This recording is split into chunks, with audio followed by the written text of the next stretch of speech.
I'm going to discuss in this episode the effect that our diet and our lifestyle have specifically on our immune system through our gut microbiome that influences brain outlook, reduces depression, improves sleep, improves memory, and gets over that feeling of worry. It's all in this podcast.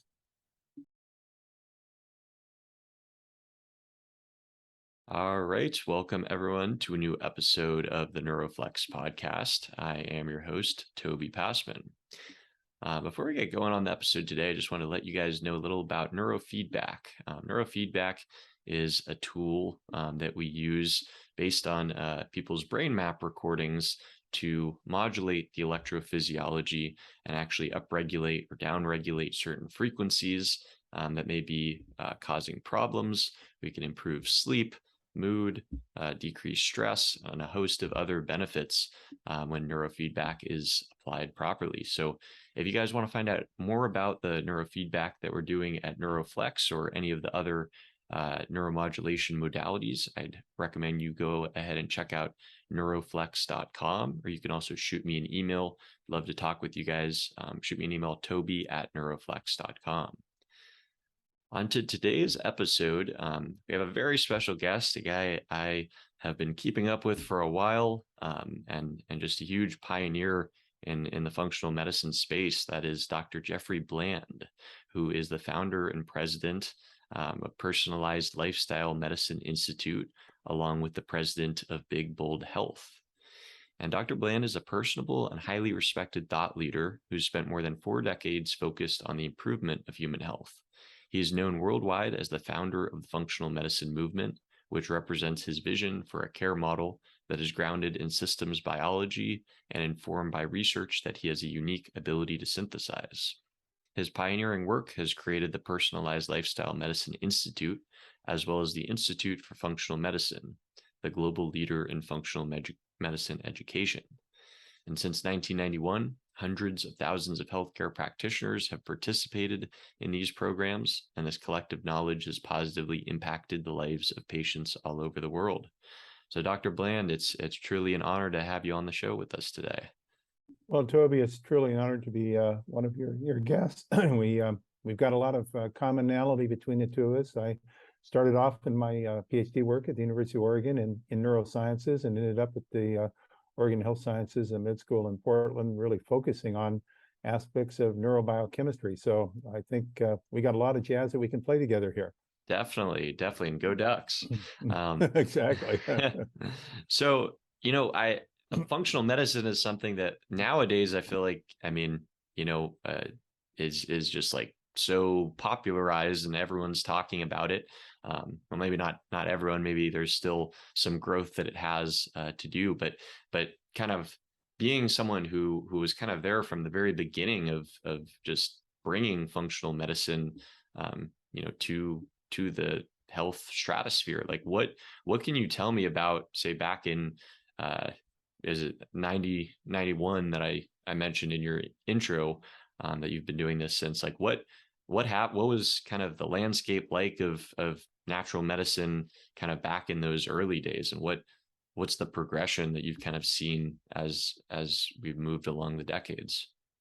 That's really a great question. And first, I want to compliment you and the title of your podcast. I think NeuroFlex is right in the middle of the bullseye, because the terminology and what you've been talking about is flexibility of the nervous system to respond to a changing environment.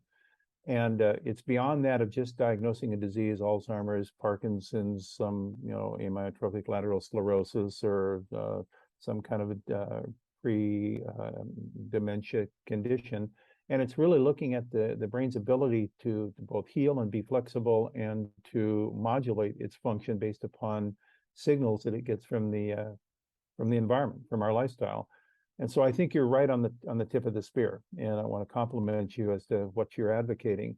That has been really the focus of my work, I guess now really for 40 plus years, is that I started to recognize through my training, both in my PhD program and in medical school, and eventually became a medical school professor. That was my first real job after going through school, that these things that we call diseases came from somewhere. They didn't just appear as a bump in the night on a Monday morning. We wake up with a certain diagnosis.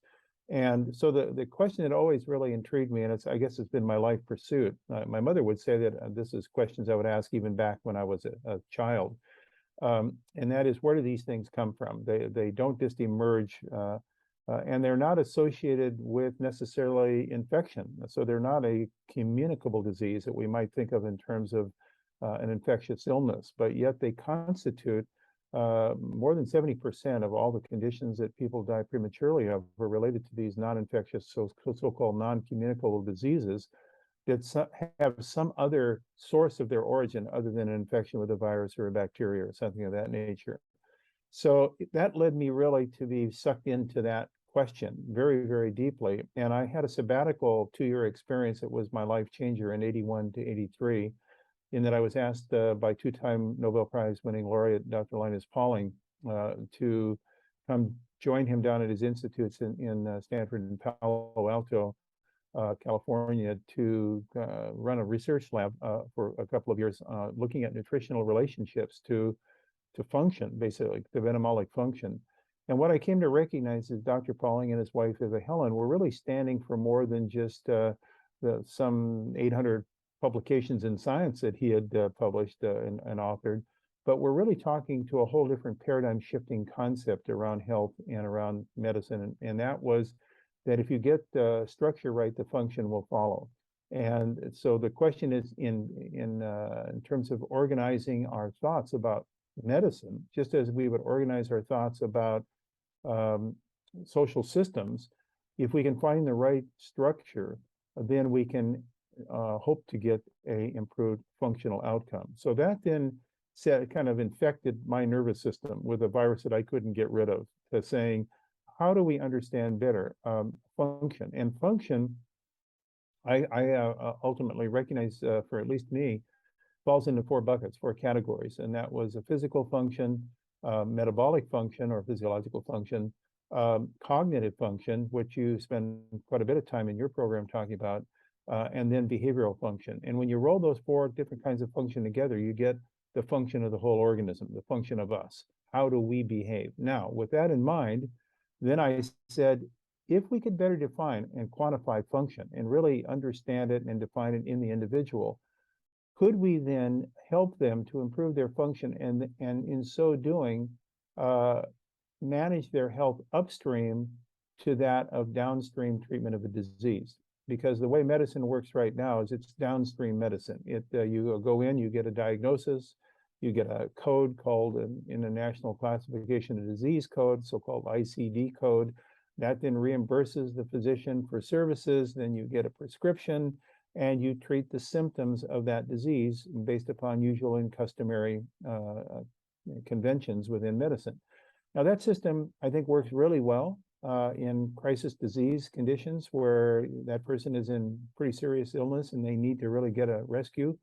But it's not so good with people that are walking wounded and chronically ill and have complex symptomatologies and are everything from having depression to low-grade digestive problems to joint pain to headaches to skin problems that are kind of chronic.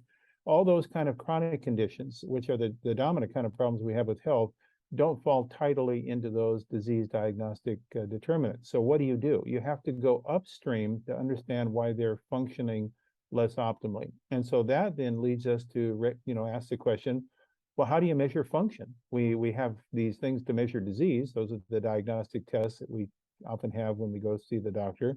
But how do you measure function? So that then led me into a whole new range of thinking about how you codify function, how you quantify it, how you help personalize that approach to the patient. So you're treating the cause and not the effect. You're moving up to actually the origin of their dysfunction, not just treating the symptoms of the pain or the headache or the whatever it might be with a drug that uncouples the pain, the discomfort, but doesn't really treat the cause. So that was the origin of functional medicine in 1990, and it's kind of grown up now, as you said, to have several 100,000 people around the world, practitioners that are educated in this concept and are starting to apply it in their practices. And there's another connection that we share that that I just realized when you mentioned going to Palo Alto with to work with Linus Pauling. That's actually, I was born at Stanford Hospital in Palo Oh Alto, my so word. yeah, Wow. yeah, a lot of intersections there.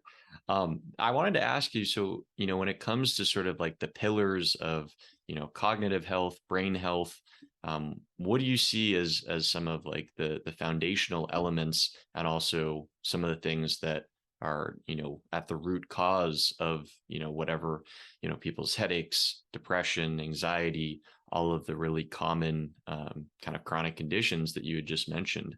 Like what do you see as sort of the root causes of a lot of those?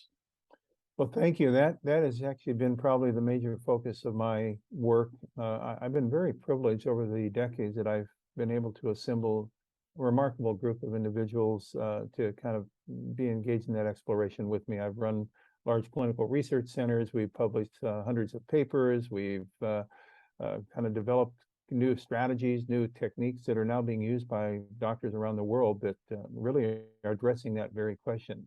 And for me, where the tire met the road for me in my learning was probably in a place that I would have not expected, but it was a life-changing experience. And that was, I was invited to attend a meeting. It was in Philadelphia. This would have been now nearly 30 years ago. And the speaker that was on the program right before me was a gentleman by the name of Glenn Doman.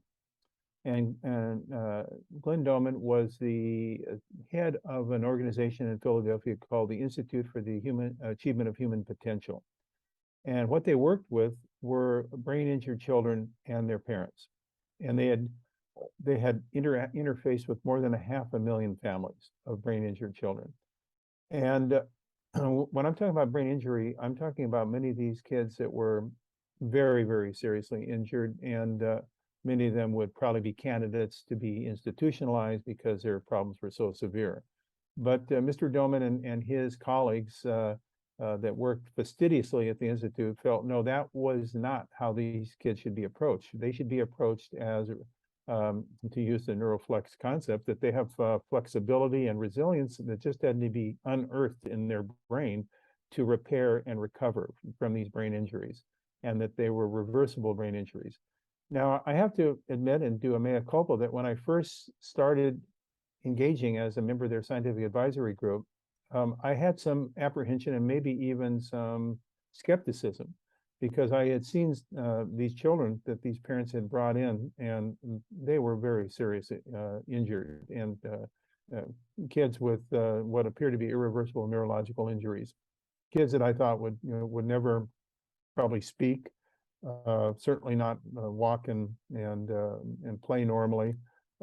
So it was very distressing and really heavy on my heart when I saw the kids that these parents were bringing in. But because I was able to have more than 10 years of experience on the advisory board and take many trips back to Philadelphia to the institutes, and this is not an inpatient treatment center. What happens is parents bring their children, and then the staff of the institutes teaches the parents then how to become the therapists, so that the children go home with the parents with these programs that these extraordinarily dedicated parents then introduce to their kids and work with them hours a day, implementing the pillars that you described, which were specific types of program exercises to repattern their neuromuscular activities, a specific dietary approach, and specific learning tools that were stepwise, under the assumption that their brains could be recollateralized to move around the injured place. Not that you're getting rid of the injury, but you're going to replace those memories in a healthy part of the brain so they could be fully functioning. And I have to say, my biggest joys in life were going to the annual Celebration of Life conference, where each year the institutes would invite the parents and their children to come in and to celebrate the progress that they had been making. Now, I want you to recall that I was there long enough to see kids in their infancy that were coming in that were so irreversibly injured that I thought irreversibly injured that I thought they would never have a chance to have normal lives. And 10 years later, these children were performing complex gymnastics. They were playing extraordinary music by memory, violins and pianos, and they were also performing Shakespeare in Old English in full costumes from memory and doing it at performance levels. And to say that that didn't bring tears to my wife and I's eyes every year when we had the privilege of going to that, to show the power of the reversibility of these conditions that were considered by many in the field of medicine to be functionally irreversible, gave me the confidence that so many things that we take for granted that can't be fixed can be fixed. So that has been kind of my guiding principle. How do we take these things,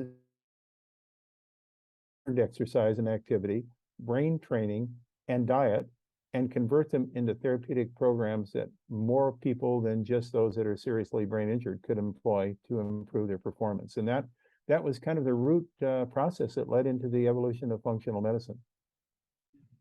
And in terms of talking about one of those pillars with diet, how does diet impact kind of cognitive function, mental health, and sort of also in terms of the sort of divisions that exist today in terms of people? I mean, I guess people have always been very divided on diet, and some people are carnivore and paleo and vegan. There's all these kind of seemingly competing camps. But from your knowledge and expertise, what are some of the principles of eating, a brain healthy diet that everyone needs to understand? Well, I think this has been such an exciting process for me to be a participant in and to observe, because when I started in this field, our knowledge about the specifics of how dietary principles would influence our function was still pretty much in its early stages. Over the last 40 years, however, it's been truly remarkable. It's been revolutionary to see how we now can better understand how certain dietary principles actually influence health and disease-related functions in our body. And through that, I've come to recognize that there are certain pinch points or certain touch points of where diet has its most significant impact on health. And this is still a rapidly evolving field, so I don't want to sound like I have all the answers, but I think we're much farther closer to some answers now as to how this can be applied in humans than before. So here are my principles. Number one, no one diet is perfect for everybody. There is no such thing as the perfect diet, because we're much more variegated than we originally recognized. We are, as Roger Williams said some 50 years ago, we're biochemically unique. So biochemical individuality. And therefore, there are certain principles that are general to all people. But if we get to the specifics of what is the right food for a person to eat for their optimal function, we have to be recognizing personalization is very important. So that's number one. Number two, we recognize that historically, we can learn things from cultures like Dan Buettner has talked about in the blue zones, that have lived fairly simple lives without a lot of medicine and live into their hundreds with great health. And we ask, what did they eat? And then what happens when their relatives that have the same genes move to the Western world? Do they maintain the same level of health and vitality? And the answer is no, they don't.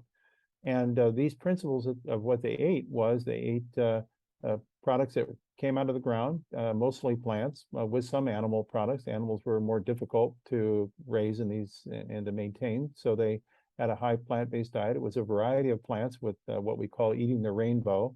So we ate foods of all sorts of different colors, because each of those colors has different principles, nutrient principles. We call them phytochemicals, plant-derived nutrients. And they influence the body in very unique ways that we're starting to understand mechanistically. I could go on a riff here and go into some detail, but let's just say they have unique abilities to modulate gene expression and to then control how we look, act, and feel as we grow older. And as we've cut out vegetables from our diet, and we eat a lot of processed foods. Some people, unfortunately, live in food deserts. They don't even have access to fresh fruits and vegetables. Then it cuts out these important nutrients that can shape our body's resilience. And the third thing that I've learned is that the first effect that food has on our health occurs through its interface with this community of organisms that lives on our intestinal tract that everybody's talking about now, called the microbiome. And I'm proud to say that I think we were one of the first groups back in the middle 80s to talk about the microbiome and its impact on our immune system and on our nervous system. And I actually, one of my doctor attendees in a seminar I gave in 1985, I can't even believe to say this, sent me recently a syllabus that I had used that he had collected when he was cleaning up his office. He finally said, "Hey, here's a syllabus that you used in your seminar in 1985 on the gut microbiome, endotoxicity and the brain." And which we were talking about the fact that the immune system of our body is connected to the microbiome of our intestinal tract and how we eat and feed it, and how that's connected to our nervous system, our brain. Well, we've come a huge, long way in better understanding that relationship since 1985. And so one of the things that we really focus on in our functional medicine approach towards mental health, depression, headaches, foggy brain, cognitive dysfunction, is to look at this interface between the immune system, the food we eat, how it influences the gut microbiome, and how that then signals to the brain through these messenger molecules. Because really, as Michael Gerson in his classic book called The Second Brain talked about, the gut is our second brain. The gut has all these communicating capabilities, but with the things that it produces through the microbiome, these hormonal messaging substances that then signal back to the vagus nerve and go directly to our brain, and our brain then signals back to the gut by producing neurotransmitters. And so they're directly interrelated.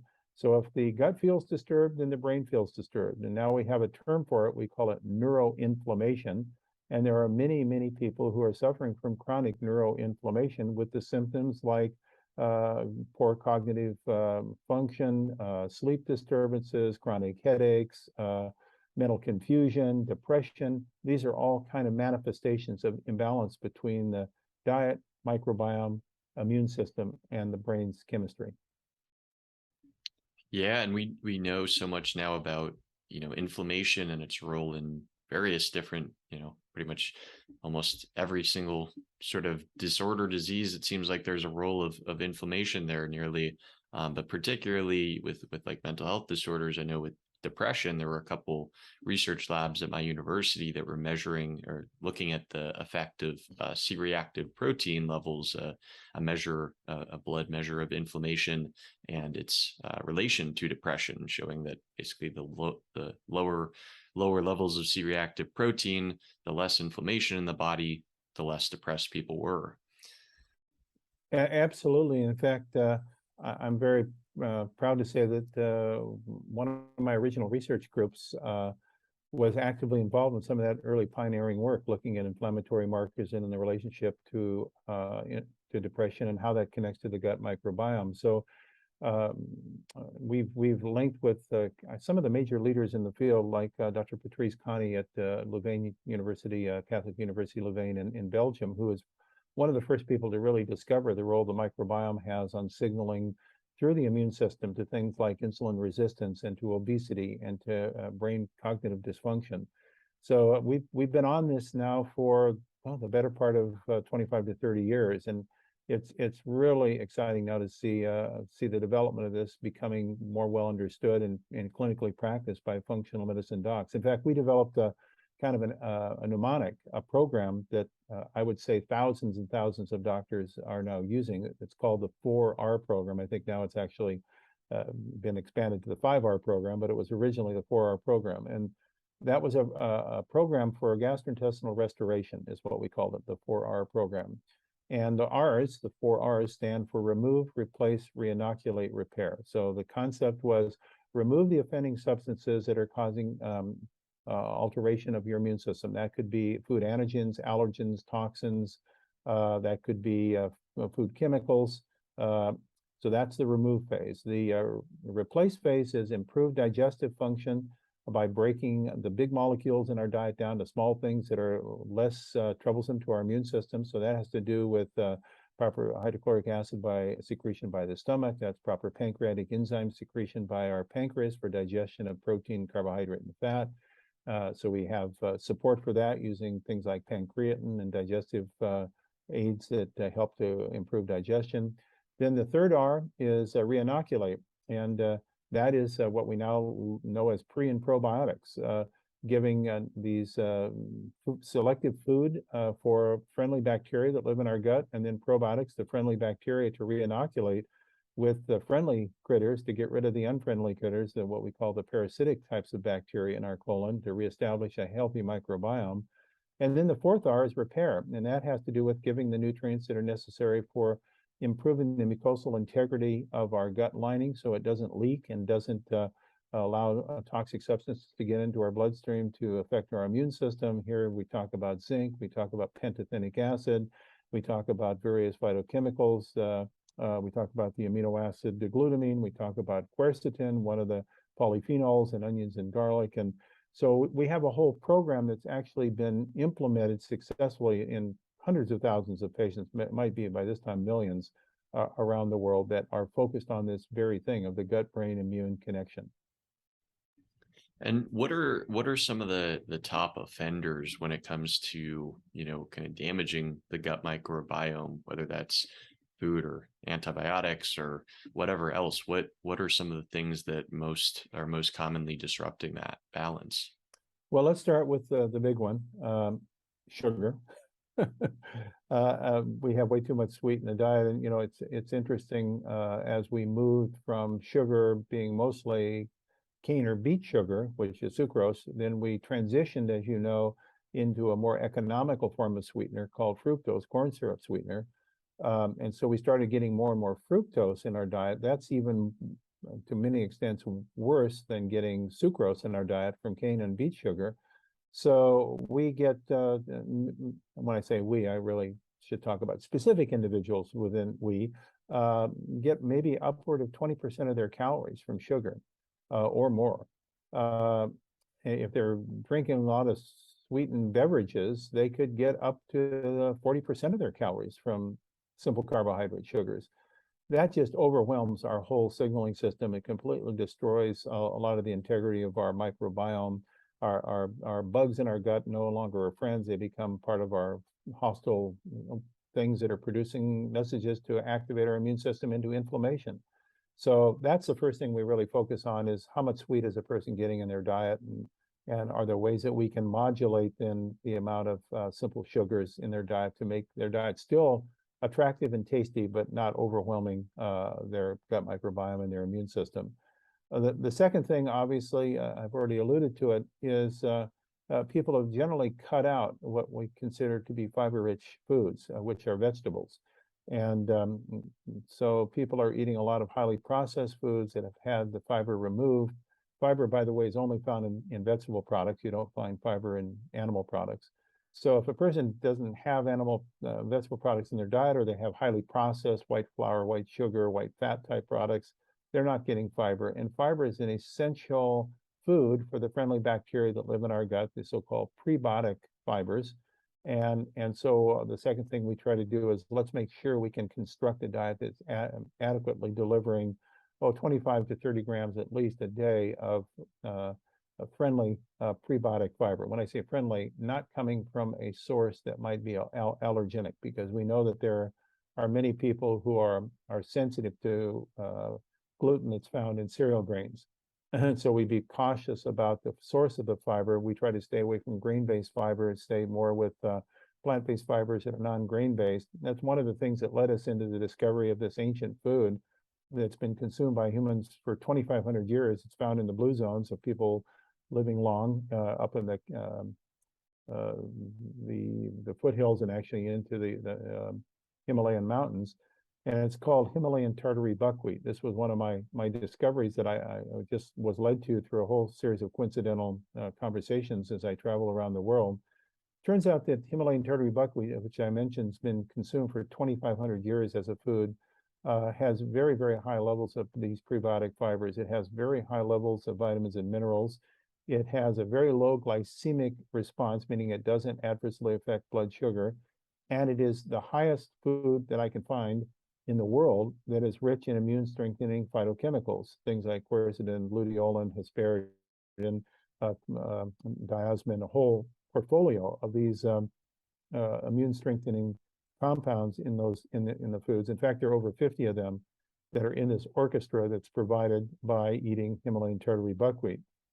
So we started exploring the effect it has on the immune system, the effect it has on the microbiome.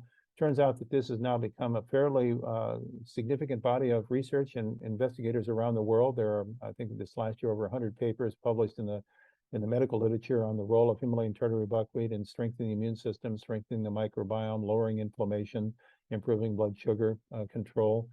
And what we found when we went to the United States is there weren't any farms that were any longer growing it, even though it was a colonial food in our past. We can only find one farm that had it was a hobby farm actually, of a former Cornell University ag professor and his nurse wife, that were growing this just for fun in upstate New York. And so we, about 3 years ago, decided we need to start bringing this back into the United States. So we commissioned a variety of organic farmers. We have a cooperative, a Himalayan tartary buckwheat farming cooperative now, where we brought it back into America. We've produced the first organically certified Himalayan tartary buckwheat. We have research, we have ag research, and we just are finishing a clinical human trial that's registered with the government for a clinical intervention trial, looking at the effect of it on immunity and functional health in humans. And it's amazing how we learn old things in new ways and start to see the power that these nutrient-rich foods that modulate the microbiome and modulate our immune system and lower inflammation can have on health. Things like depression, like mood, like sleep cycling, these feeling states that people have that are associated with chronic illness can go away when we start providing the right fuel to our body. So we're on our website, which is bigboldhealth.com. We describe all sorts of these studies and the work that we're doing to kind of bring this ancient product back into the United States to make it available for people. Awesome stuff. Yeah, that's one that prior to this interview I had not personally heard about, despite trying to keep up to date as much as I can on health stuff. So that's definitely one I'm going to need to read up more about. Well, we'll send you a care box with our organic Himalayan tartary buckwheat flour and products, and I think we have a whole food lab that does recipe development, and we'll send you the stuff and see what you think. That would be awesome. It's pretty cool. We've got a whole chefs now that are using it in various restaurants. We're really bringing it back. It's a great crop to grow because it doesn't require fertilizer, pesticides, herbicides. It doesn't require irrigation. It can grow in fairly poor soils. It actually has an ability to detoxify aluminum in the soil. And the reason that it's done so well in the Himalayas is over the years of its evolution, it had to survive in one of the most hostile environments with frost and hot temperatures and limited water and so forth. So its genes were selected for immune vigilance and immune strength. And now when we eat that food, ironically, or maybe it's not ironically, maybe interestingly, it transmits that immune potential over to us when we are eating the food. So it's a really great story. And we're now studying soil mycorrhiza and soil health because it also communicates with the soil to improve soil composition and the living community in the soil. So it's a whole system of thinking of immunity from a kind of a planetary level. Healthy soil, healthy plants, healthy people in the outcome. And one of the things I hear a lot about soil is your sort of the mineral nutrient depletion of the soil nowadays, and that often being like a reason that people say, you still need to like supplement with certain things, even though you might be eating a really clean, healthy diet. What are some what's your approach to supplementation outside of what people are just eating in the diet? Well, I think you're exactly right that as we have used ag tech and to grow foods with a lot of agricultural chemicals, the so-called green revolution, the Norman Borlaug concept of high pesticide, high fertilizer applications to maximize yield. What it has done, and I think this is well now respected, is it sterilizes the soil. It's a little bit like giving antibiotics to the soil. And so the rich community of organisms that live within our soil that communicate with the plant roots that actually then create the outcome called the nutrients in the final product have been seriously influenced.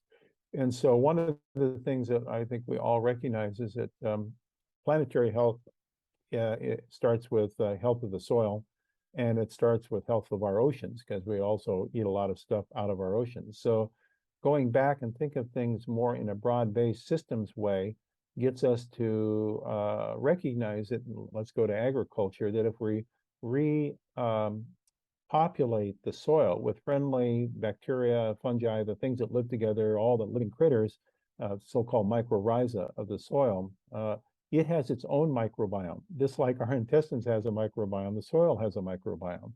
So a healthy microbiome of the soil, what does it do? It draws up minerals in from the substrata of the soil that's below the topsoil. And now it renutrifies that soil. It regenerates that soil. That's the whole movement of regenerative agriculture that we're supporting. That regenerative soil then supports the plants that grow in it to have optimal function of their capability of producing healthy outcome in whatever we harvest, the seeds or the fruit or the product that we're going to eat. And so it then has a different nutrient content. In fact, we just finished a really interesting study. Our plant scientist, Dr. Emily Reese, that works for us, has done these field trials on different inoculants that we put in the soil to see if it has an effect upon the level of phytochemicals that are in our Himalayan tartary buckwheat. And sure enough, if you inoculate the soil with friendly bacteria and fungi to increase the mycorrhiza integrity of the soil, make the soil healthier, we've shown through her work that it actually increases the level of these immune strengthening nutrients in the Himalayan tartary buckwheat itself. By the way, just to say it aside, I don't know how the name buckwheat ever was put to this. It's not a wheat. It has no relationship to wheat at all from its genes. It is actually a fruit seed. It's not even a grain. And it has no gluten, obviously, because it's not a grain. So I think the name is a little bit misleading because it's actually not a wheat-derived or related product at all. So by nourishing the soil, you nourish the seed of the growing plant, which then produces the ability for it to have a higher immune strengthening phytochemical content. Awesome. Okay. And now I wanted to ask you about, in terms of like omega-3s and fish oil. I know you guys recently came out with like a new formulation for skin and eye health, incorporating astaxanthin. Can you talk a little about the role of fish oil and EPAs, DHAs, just in the context of human health, and maybe particularly with as it relates to the brain? Because I know there's lots of connections there. Yeah, thank you. This has been for me, well, I guess now it would be, it's nearly a 40-year area of interest, because I was introduced in the early 1980s. I went to a conference in England of the United Kingdom Nutrition Society, and there were two presenters at that meeting. This would have been about 1983 when I was doing my sabbatical work at Pauling Institute. Dr. Bjorn Dyerberg and Dr. Bang. And Bang and Dyerberg were, because they were Danish, but they were medical doctor PhDs, were then sent over from Denmark to its protectorate, which is Greenland, to study the health of the Greenland native population, the indigenous population. And they came back and said, it's very amazing that this group of individuals consume over 70% of their calories as fat, which at the time it was felt in the early 80s that fat was going to cause heart disease. No matter, it was the cause of heart disease was eating fat in the diet. And so they said these people that eat 70% or more of their calories as whale blubber and seal fat and fish fat don't have heart disease. But yet when those people move from Greenland to northeastern Canada and eat the Canadian diet, suddenly they're getting heart disease at the same rate as their Canadian fellow citizens. So what the heck is going on? So they started studying this, and they were able to be the first people to determine that the fat that these marine organisms they were eating was an entirely different kind of fat than we were commonly eating in our diets at the time. And they were what were called omega-3 fats. And omega-3 fats had names that we're kind of familiar with now: EPA and DHA, and docosahexaenoic acid, and pentanoic acid. And so EPA and DHA were very high in their diets, and that started a whole revolution of other investigators starting to say, wow, we've never studied these omega-3 fats and their effect on human health. The more that they were studied, the more we found out how important they were, and they became kind of now recognized as being essential. Just like a vitamin would be essential, these are essential, and they're very important, as you indicated, in brain development and in neurological function, particularly in young infants and in the developing brain, particularly DHA, docosahexaenoic acid. So this field really exploded from the early investigations and discoveries of Bang and Dyerberg into becoming what I call the fish oil revolution. Now, unfortunately, to some extent, what's happened over the decades since these discoveries were made is that members of the field of nutrition products started to say, well, okay, then let's start really concentrating the oils that are found in these natural products to make them really potent. So we'll say it's a horsepower race. The people that have the most in their product are going to win the race. Well, it turns out in order to concentrate the oils in these natural foods into a very concentrated form, you have to chemically go through a whole series of processes to get them to be highly concentrated. And Dr. Dyerberg more recently did studies on these concentrated forms. So these are called ester forms versus the original natural forms that are called triglyceride forms. And it was found that the ester forms really don't have the same positive benefit. They still have some benefit, so I don't want to say no benefit, but they're not as active as the natural forms. So minimum processing produces a more beneficial effect, even though the horsepower race might say, if you had a higher percentage of these in your delivery, you're going to get a better effect. That's not necessarily true. Now, that led us, as a consequence of a whole series of unexpected coincidences, to be up in Alaska. Boating is our hobby. We live in Seattle, the gateway to Alaska. My wife and I have done over 35,000 miles of boating in Alaska together on our small boat. And so we meet all sorts of interesting people up there that are in the fishing industry.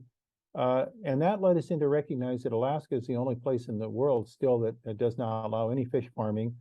They still preserve the natural integrity of sustainability of fish up there. And so we started asking the question, is there a difference between the fish oil that's derived from minimally processed Alaskan fish, salmon and cod, versus that which are coming out of the North Sea and Brazil and Peru, the anchovies that are often found in sardines and in fish oil supplements that are used today? And we found that, lo and behold, they were different. They had natural astaxanthin and these important nutrients that protect against oxidative injury. They have some vitamin A and D in them, which are important for immune strengthening capability. And they have an unusual thing that has only recently been discovered as part of the omega-3 family, only in minimally processed oils, that are called pro-resolving mediators, that are abbreviated PRMs. These pro-resolving mediators are compounds that are present in these minimally processed fish oils that have the unique ability, about 100 times more active than EPA and DHA, in quenching the inflammation process. So they're not anti-inflammatories as such. They are regulators of stopping the inflammatory process. And we know that inflammation is not necessarily bad. We need inflammation in our bodies for immune defense and recycling damaged cells that have been injured, but we don't want it to just go on indefinitely. That becomes chronic inflammation. So it turns out that these PRMs, these pro-resolving mediators, by the name implying, they resolve this inflammation and kind of terminate the inflammation process. And as I said, there's about 100 times higher activity of PRMs than there is of the EPA and DHA. So the oils that we found up in Alaska from our research were very high in PRMs when they were minimally processed. And so we got so excited about this that we actually developed the first pharmaceutical grade plant in Dutch Harbor, Alaska, out in the Aleutian Islands. We got a grant from the state of Alaska to hire young women and men to train them to be Kimtech people to work on our facility there that are Native Alaskans. We built a living facility and a health service for them. And we're now producing, I think, the only high PRM natural oil from sustainable Alaska fish as a omega-3 supplement. So that's part of our immune rejuvenation program, is this concept of let's use Himalayan tartary buckwheat along with these omega-3 oils with PRMs as part of an immune active treatment approach. Got it. And okay, so we've talked about some kind of like recent developments or advances that have been made. Like what other things, when you look at functional medicine and just what we know, what we've learned even in the past few years about proper nutrition and the gut and brain performance, what are any other compounds or things that you have particularly been interested in? Yes, I think that the other thing most people are familiar with now, because it's gotten so much attention over the last few years, are probiotics, these supplements of bacteria that help to improve our microbiome and therefore our immune function and our ultimately brain chemistry. When we started thinking about probiotics, it was really derived from some very early work. This would take us back to the turn of the last century, the 18th going into the 19th century, into the 20th century. And this would be a work of Elie Metchnikoff. Elie Metchnikoff was the person who took over directorship of the Pasteur Institute at the turn of the 19th going into the 20th century. And he was very famous at the time. He had actually won a Nobel Prize in medicine and physiology for his discovery of the innate immune system. And that's a whole story unto itself that I won't bore people with, but it was fascinating that he was able to determine how the innate immune system, this ancient immune system, was the first level of defense against infection and disease. And so he was considered like the world's greatest immunologist, probably of his time. Well, he was also very, very interested in how the immune system was connected to our gut microbiome. And it turns out that now we know over 70% of our immune system is clustered around our intestinal tract, because that immune system has to determine from what we eat what is friend and what is foe. So it's clustered there to protect us against stuff that we're eating that might be damaging. And so the immune system is getting its information through the microbiome, through what we eat. And so the work of Metchnikoff, he said, well, you know, if we want to make people healthy, now again, I want to emphasize this is 1902 when he was saying this, we need then to improve the intestinal microbiome. They didn't call it the microbiome in back those days. That's a new terminology, but the gut function. And the way we do that is we intervene by giving them a enema that contains yogurt, Lactobacillus bulgaricus. And so this book that he wrote was called The Prolongation of Life. This is 1902. And in it, he describes case histories and this approach towards renutrifying a person's intestinal tract by administering probiotic organisms through enemas. Well, that's not the route that most people probably would like, but it was the early start of this whole new concept that has evolved now from 1902 to where we are in 2022, to a much more sophisticated understanding that we can, first of all, administrate these organisms orally. We don't have to rely upon enemas to get them into our intestinal tract. But more interestingly, and I think this is probably the big aha recently, is that there are literally thousands, probably tens of thousands, but I'll just say thousands, of individual unique microorganisms that live in our microbiome and inhabitate our body. People don't recognize it, but we have about 2 to 3 pounds of living organisms in our intestinal tract, and there are more DNA in those microorganisms than there are DNA in the living cells of our body. So this is a very active part of our body's machinery, is the presence of those microorganisms. Now, here's the aha about probiotics. We're now learning that there is such thing as species specificity, that certain probiotics will have certain effects upon our immune system, certain effects upon our health, Some are more related to anti-inflammation. Some are more related to the regulation of cell replication. Some probiotic organisms are more related to neurotransmission and brain function. And so what we start recognizing is that these probiotic organisms, when they're the right species, the right strain, can have very targeted effects upon our health. So it's not just like taking any garden variety probiotics. It's taking the right probiotic for the right activity. We started to study a variety of different strains and look specifically at how they affect the immune system.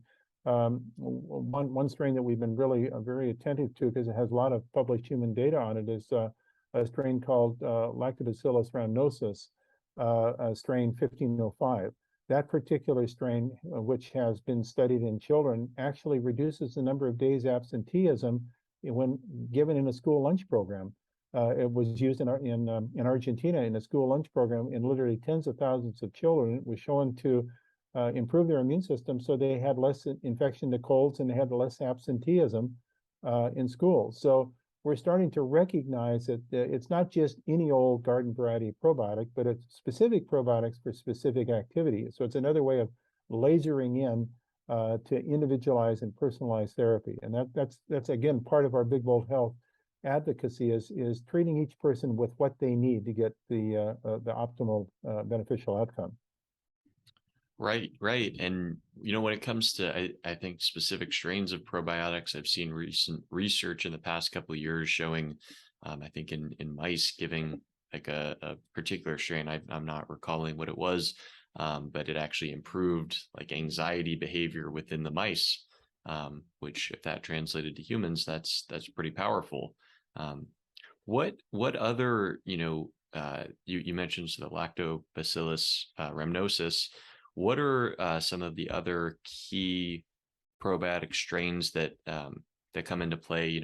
If we're specifically talking about, kind of building the best brain possible, are there any other strains that people should look for in their probiotic supplements? Well, there's another one that's kind of the darling right now that's advancing very rapidly in its knowledge that for many people probably is a long tongue-twisting name. It's called Akkermansia muciniphila, or A-muciniphila abbreviation. This was discovered actually by an investigator that I mentioned earlier, Patrice Coney, who's some now 20 plus years ago, his group with his collaborator Nathalie Delzen in Belgium discovered this unique organism that has the influence on the mucus lining of our gut, which turns out to be very important. Part of the protection of our intestinal tract against leakiness is this protective mucus layer that has to be of the right composition and the right thickness. It can't be too much, too little. It has to be the right form. And this particular strain of organisms, this Akkermansia, are organisms that are specific to the integrity of the gastrointestinal mucus lining. And it turns out that organism, because of the role that it's playing in the gut immune system, positively impacts things like blood sugar levels. It positively impacts inflammation. It reduces systemic inflammation. It helps even in weight loss because we now recognize a friendly gut microbiome also has to do with how our calories are deposited in the fat. So we're starting to really witness certain kinds of new organisms that are rising up to be more interesting in terms of specific probiotic strains. And I think we should all keep attention. Our Big Bold Health website, we're trying to keep up on this through the latest information as we learn it through our research and a collaboration with other investigators. So I would urge people to keep us on their radar screen. Yes, absolutely. Well, Dr. Bland, I've thoroughly enjoyed our discussion today. We are coming up on to the end of the episode, but anything that you feel like we've omitted that you'd really like to give voice to in terms of anything related to functional medicine, diet, nutrition, anything that we haven't talked about yet that you feel is super important for people to learn? Well, Toby, I think one thing we didn't touch on that I just want to close with is a person might ask, well, how do I understand my own unique immune personality? We call it immunotype. And we've been spending quite a bit of time with our medical group in trying to define how one could, at least at first level, understand their unique immune type. Because if you can personalize approach to your immune type, you're going to be more successful in getting a positive outcome.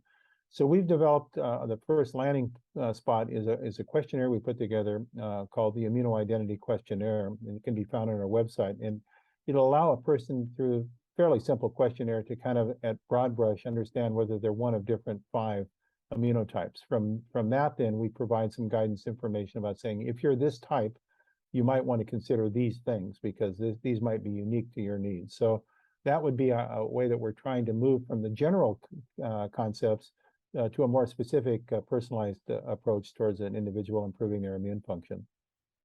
Awesome. Perfect. Well, Dr. Bland, if people want to find out more about your work or just any of the programs that you're involved with, where would you best direct them to go? Well, either our website, www.bigboldhealth.com, or they can also go to my website. We have all sorts of videos and downloaded material. And that's Jeffery Bland, Jeffrey Bland, Bland.com. So either one or both of those can be very helpful. Perfect. We'll include links to those in the show notes. And for the audience who enjoyed the show today, go ahead, like and subscribe to the podcast on whatever audio platform you listen to it on. We're on Spotify, Apple Podcasts, Stitcher, and most of the other major streaming platforms. You can also go ahead and check out on our YouTube channel, NeuroFlex. You can see the full podcast episodes, the video included, along with podcast clips on that channel. And if you enjoyed the show today, go ahead and leave us a review on Apple Podcasts. That would be greatly appreciated.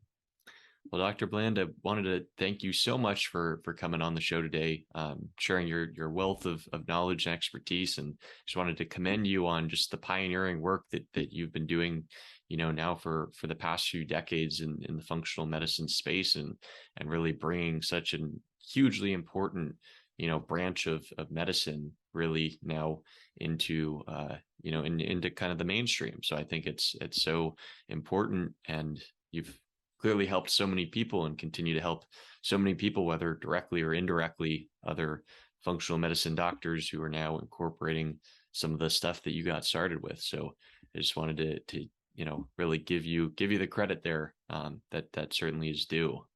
Thank you, Toby. And I want to shout out to you. I think what you're doing in spreading this information, giving people what I call the science of hope, which is to really give them things they can do that really are going to make a difference in their performance and their function and their health. It's really important work. So thanks for allowing me to share some ideas with your group. Absolutely.